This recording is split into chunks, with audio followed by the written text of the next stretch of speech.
বছরে একবার আমরা পুরো ফ্যামিলি মিলে চিতমরং বৌদ্ধ বিহারে যাই, কাইন্ড অফ তীর্থ ভ্রমণ একদিনের জন্য। এই ভিডিওটি জানুয়ারি মাসে ছিল, মানে আমরা জানুয়ারি মাসের দিকে গিয়েছিলাম। বাঙালহালিয়া থেকে খুব ভোর সকালে রওনা দিলাম। প্রায় 1.5 ঘন্টার মতো সময় লেগেছে চিতমরং ঘাটে পৌঁছানো। এখন আমরা একটা হাউস বোটে করে ঘাট পার হচ্ছি। আর প্রতি বছর আমাদের যে ধান চাষ করা হয় সেখান থেকে 1 বস্তা চাল আমরা চিতমরং বৌদ্ধ বিহারে দান করে থাকি। এই জিনিসটা আমাদের ছোটবেলা থেকেই হয়ে আসছে। আমরা বছরে একবার হলেও অন্তত পক্ষে আমরা চিতমরং বৌদ্ধ বিহারে যাই। বিহারের নিচে একটা দোকান ছিল, সেখান থেকে ফুল, আগরবাতি, মোমবাতি, পানীয় যা যা লাগে সব নিয়ে নিলাম। এটি হচ্ছে বিহারের গেট। আমরা বন্ধের দিন ছাড়া আসছি। বন্ধের দিনে বেসিক্যালি শুক্র শনিবার হচ্ছে খুবই রাশ থাকে। যেহেতু ছোঁয়াই নিয়ে আসছি, দান করব, সেই জন্য হচ্ছে ভোর সকালেই আসা। আমরা যতটুকুই না ভোরে আসছি তার আগেই হচ্ছে অনেকেই এসে গিয়েছেন। আমরা এখন বিহারের সিঁড়ি বেয়ে উপরে যাব। এখন আমরা বিহারের ভিতর। সো প্রথমে হচ্ছে বন্দনা করে নিলাম বুদ্ধের সামনে, তারপর প্লেটে খাবারের সব জিনিসগুলো একসাথে সাজিয়ে রাখলাম। আসলে আমাদের সবারই উচিত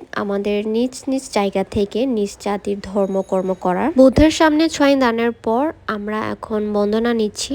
ভান্তে খুব সুন্দর করে বন্দনা পাঠ করে শুনিয়েছেন। বন্দনা শেষে বিহারের নিচে একটা ঘর আছে যেখানে মোমবাতি, আগরবাতি জ্বালানো হয়, সেখানে আমরা মোমবাতি জ্বালিয়ে নিলাম। তারপর আমরা আরেকটা জাদিতে গেলাম, সেটাও হচ্ছে তার পাশেই। এটি সেই জাদি। চিতমরং বৌদ্ধ বিহারে আসলে আমরা এখানেও আসি। এই জাদির সম্পূর্ণ স্থানও ভীষণ সুন্দর, খুবই কামনেস। তারপর জাদি প্রদক্ষিণ করলাম, সাথে আমার 2 জন নানিও ছিলেন। জাদি প্রদক্ষিণ শেষে আমরা এই বট গাছের নিচে আসছি। এখানে মোমবাতি আর আগরবাতি জ্বালানোর জন্য ব্যবস্থা আছে। জাদির সম্পূর্ণ এরিয়াটা সেদিন হচ্ছে আমার ভিডিও করা হয় নাই, তাই সম্পূর্ণ এরিয়া আপনাদেরকে দেখানো সম্ভব হয়নি। আমরা যতবারই সেখানে যাই আমরা হচ্ছে লাঞ্চ বক্স নিয়ে যাই, সেখানে আমরা সবাই একসাথে বসে খাই। তবে আমরা যে স্থানে বসে খাবারটা খেয়েছিলাম ওই স্থানটা হচ্ছে একটা বন্দনার জায়গা আর কি। আমাদের সেখানে বসে খাওয়াটা উচিত ছিল না, পরে আমি এটা রিয়েলাইজ করছি।